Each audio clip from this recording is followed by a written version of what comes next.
Assalamu alaikum dear students. Today we will continue discussing our last topic, that is structure of cell. Earlier in this topic we have discussed about the plasma membrane, cell wall, the brain of the cell, that is nucleus, a bit about nucleolus, nuclear envelope. So we have also learned a bit about the chromosomes. So today we will discuss more about the chromosomes. Chromosomes जो हैं they are thread like structures which are present inside the nucleus.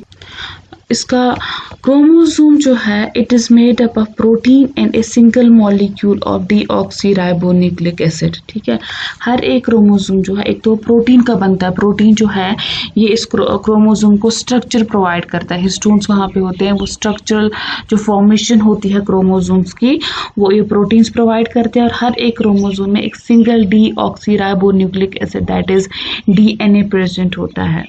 So passed from each parent to their offspring से DNA जो है it provides instructions that make each type of living creature unique.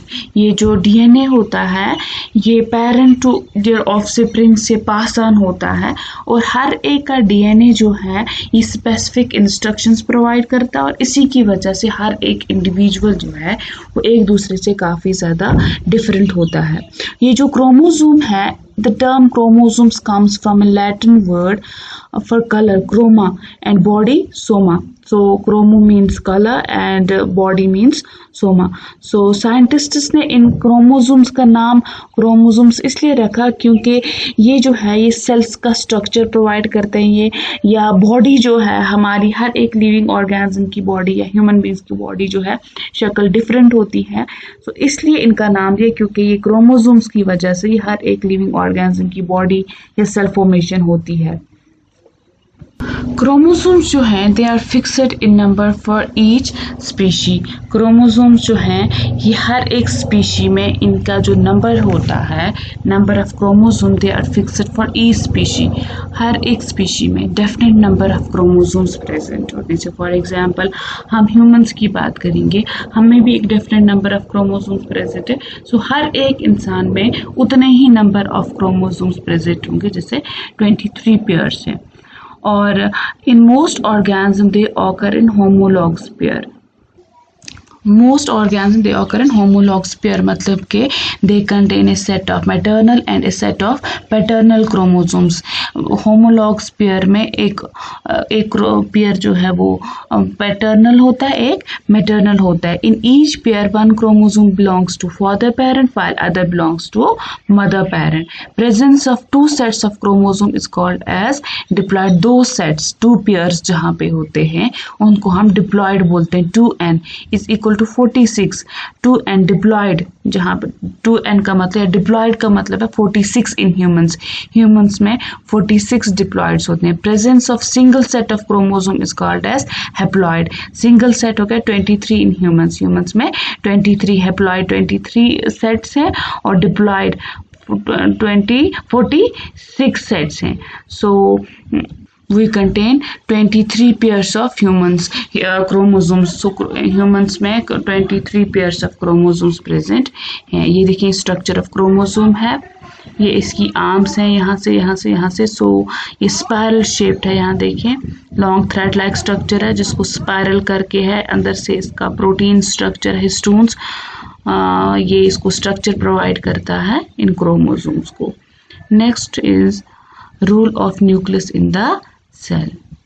Nucleus जो है it contains all the genetic information not only for the cell but also for the whole organism. ये जो nucleus है जो sales के अंदर present होता है इसमें जितनी भी जेनेटिक इंफॉर्मेशन होती है वो इन्हीं सेल्स में होती है.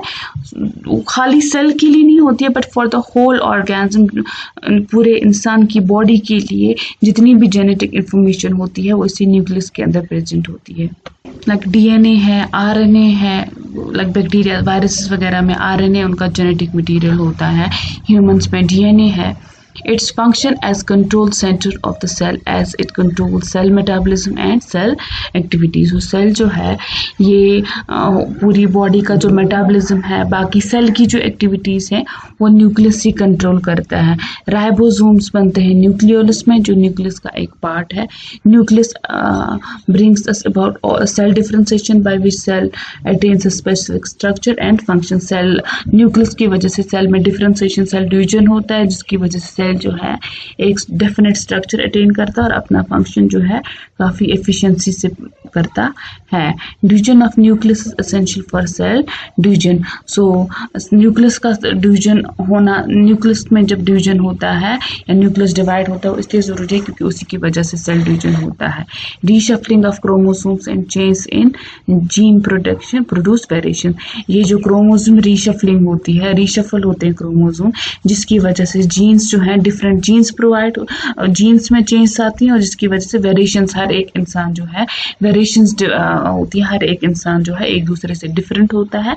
ये हर एक ऑर्गेनिज्म एक दूसरे से डिफरेंट होता है, वो इन्हीं जेनेटिक वेरिएशंस की वजह से होती है और वो तब होती है जब रीशफलिंग ऑफ क्रोमोसोम्स होती है.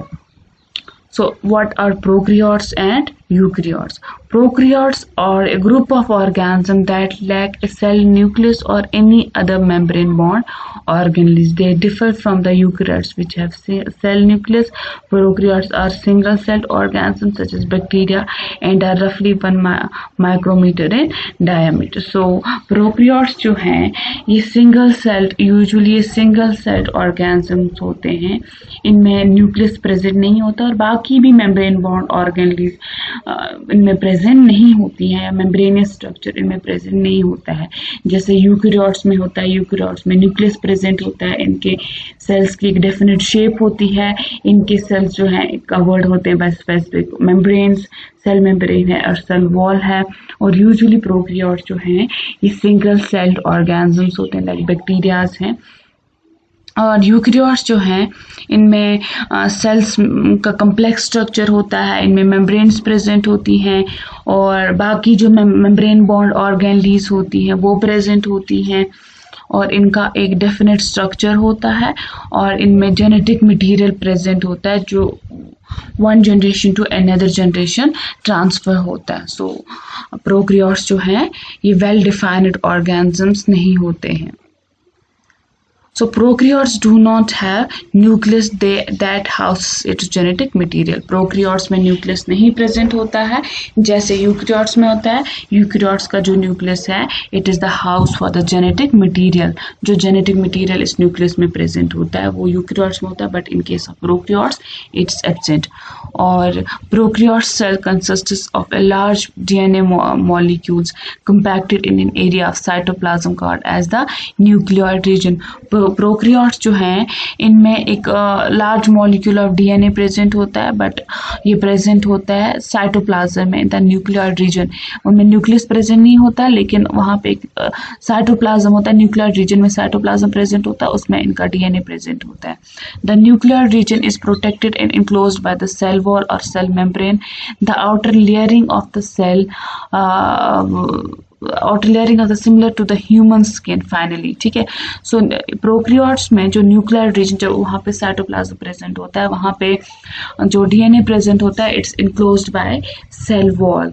सो उनमें सेल मेम्ब्रेन्स प्रेजेंट नहीं होती हैं बट सेल वॉल प्रेजेंट होती है. सॉरी, सेल मेम्ब्रेन्स भी होती हैं but like a human skin एक डेफिनेट सेल वॉल नहीं होती है जैसे हमने देखा बाकी यूकेरियोट्स में वो परमिएबल और सेमी परमिएबल मेम्ब्रेन्स प्रेजेंट होती हैं. तो यहाँ पे जो है ह्यूमन्स की स्किन की तरह एक इनक्लोज्ड जो साइटोप्लाज्म को इस सेल को कवर करती है, बाहर इनक्लोज करती है, इसके अंदर एक large molecule of DNA present होता है वो प्रेजेंट होती है. और flagellum a rudder like device affords the prokaryote the luxury of the mobility. में फ्लैजुला प्रेजेंट होते हैं जिसकी वजह से प्रोकैरियोट जो है उनमें मोबिलिटी या मूवमेंट कर पाते हैं.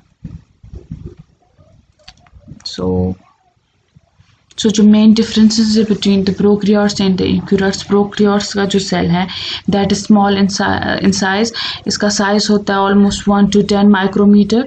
और जो यूकेरियोट्स हैं उनके सेल का साइज काफ़ी बड़ा होता है, इट्स अबाउट 5 to 100 माइक्रोमीटर. और प्रोकैरियोट्स जो हैं देयर ऑर्गेनाइज्ड न्यूक्लियस इसमें एब्सेंट होता है, लेकिन यूकैरियोट्स में ऑर्गेनाइज्ड न्यूक्लियस जो है वो प्रेजेंट होता है विथ न्यूक्लियर एनवलप है, न्यूक्लियोलस प्रेजेंट होता है और डीएनए वगैरह इसमें प्रेजेंट होता है।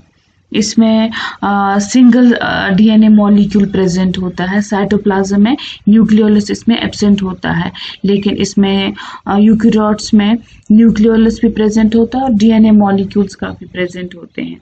और प्रोकैरियोट्स में मेम्ब्रेन बॉन्ड सेल ऑर्गेनली जो होती हैं वो एब्सेंट होती हैं, लेकिन यूकैरियोट्स में मेम्ब्रेन बॉन्ड ऑर्गेनलीज प्रेजेंट होती हैं। और प्रोकैरियोट्स में टिपिकल वैक्यूल और एब्सेंट और यूकैरियोट्स में टिपिकल वैक्यूल्स प्रेजेंट होते हैं। यूकैरियोट्स में माइटोसिस एक सेल डिवीजन का एक स्टेज है वो एब्सेंट होता है, यूकैरियोट्स में प्रेजेंट होता है। प्रोकैरियोट्स यूजुअली बैक्टीरिया या साइनोबैक्टीरिया होते हैं और यूकैरियोट्स प्लांट्स हैं, एनिमल्स हैं, फंजे हैं। सो कल हम इसकी और ज़्यादा इलॉबरेटेड डिफरेंसेस पढ़ेंगे। सो प्रोकैरियोट्स जो हैं these are single cell organisms और इनमें मेम्ब्रेन बॉन्ड ऑर्गेनलीज या डेफिनेट सेल वॉल और सेल मेम्ब्रेन एब्सेंट होती हैं, बट एक स्किन लाइक ह्यूमन स्किन की तरह एक एनवलप प्रेजेंट होती है सेल वॉल और सेल मेम्ब्रेन, जो इस अंदर डीएनए या जो साइटोप्लाज्म सेल को एनक्लोज करके रखती है। Thank you.